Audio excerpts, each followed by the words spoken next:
And to details, President Abdel Fattah al-Sisi received a phone call from his U.S. counterpart Joe Biden on Thursday, during which the two leaders discussed the latest developments in the occupied Palestinian territories. President al-Sisi reiterated Egypt's constant stance to reach a radical and comprehensive solution to the Palestinian cause. During the phone call, al-Sisi and Biden changed views on means of halting violence and escalation in the Palestinian territories. In light of recent developments, they agreed on holding continuous consultations and exchanging views, in addition to enhancing coordination among concerned parties during the coming period to contain more escalations. The U.S. President expressed appreciation and valued President al-Sisi's efforts with all the causes parties.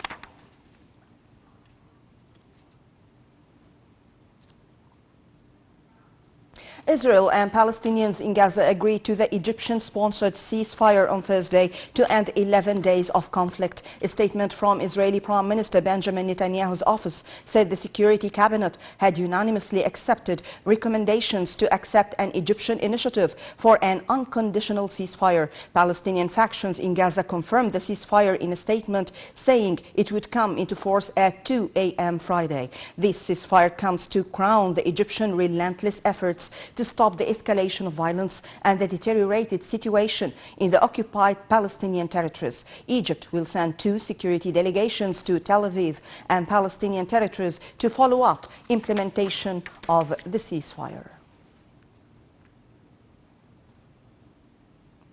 Speaker of the Arab Parliament, Adel Abdurrahman Al-Assoumi, on Thursday praised the Egyptian efforts led by President Abdel Fattah al-Sisi to reach a ceasefire between the Israelis and the Palestinians. Al-Assoumi stressed that the great Egyptian efforts reflect firmness of the Egyptian position on supporting Palestinian cause. The Arab Parliament Speaker affirmed that Egypt's success in reaching a ceasefire between the two sides reflects its regional leadership, pivotal role and keenness to restore security and stability in the entire region.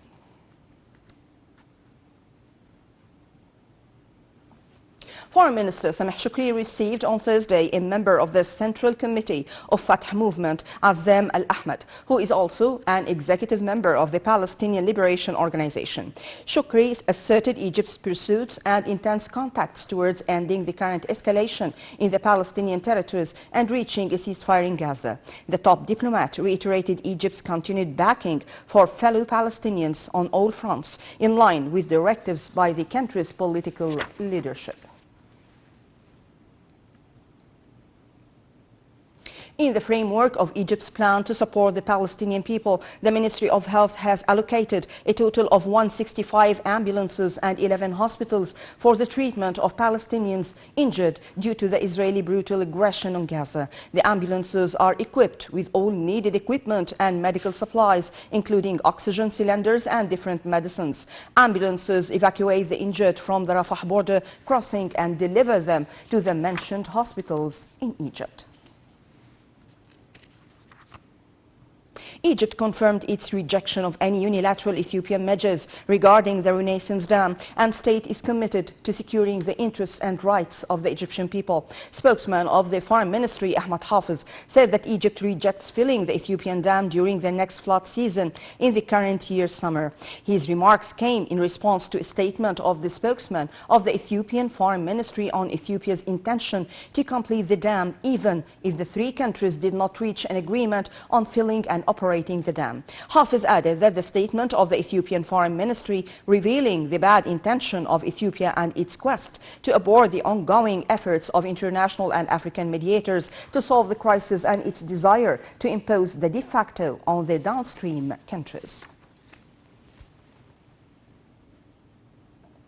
Prime Minister Dr. Mustafa Madbouli inspected vaccination centers of coronavirus at the exhibitions area in Nasr City, accompanied by Minister of Health Hala Zayed and the UNICEF representative to Egypt, Jeremy Hopkins. Madbouli reiterated that the expansion in establishing those centers comes at the aim of vaccinating thousands of citizens daily within the state's plan to curb the pandemic's outbreak. The Premier called on citizens to accelerate their registrations for receiving the vaccines to protect themselves from infections and prevent the spread of the virus in the country.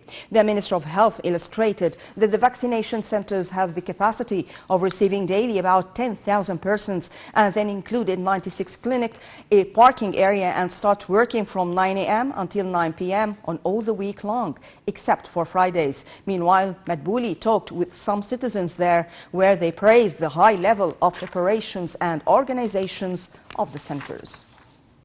Foreign Minister Sameh Shukri reviewed with Speaker of the Yemeni Shura Council, Ahmed Obeid bin Dagher, recent developments in Yemen and means to reach political settlements to the conflict in a way to preserve the country's unity and security.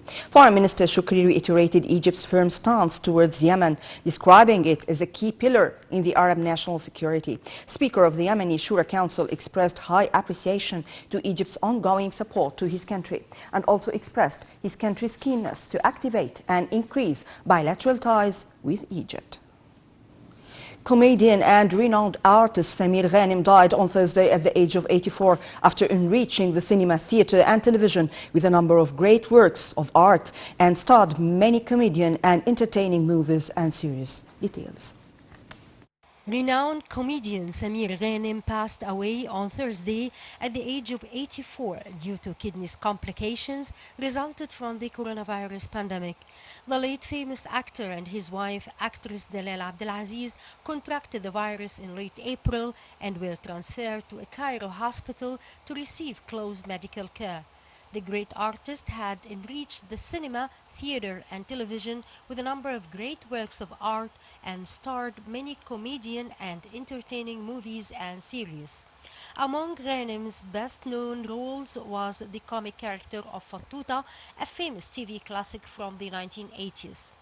Some of his most notable films include الرجال في خطر, تجيبها كده تجيلها كده هي كده, أولاد الحلال and مجرم رغم أنفه, among others.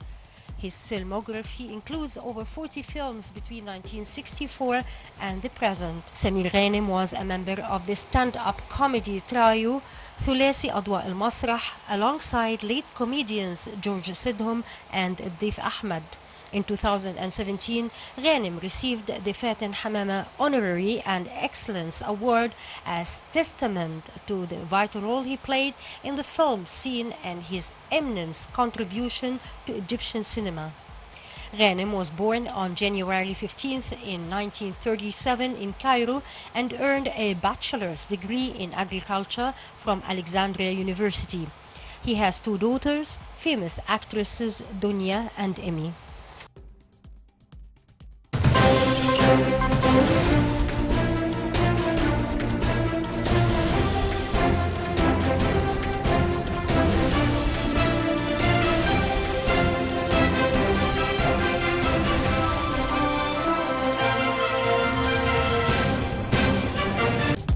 And to details. Minister of International Cooperation Rani Al-Mashat met Ambassador of the Republic of Korea to Egypt, Hong Jing-wook, in Cairo. Al-Mashat appreciated Korea's continued cooperation and expressed hopes of expanding fields of cooperation with IT in the fields of cutting-edge technology, sustainable economic growth and human resources development.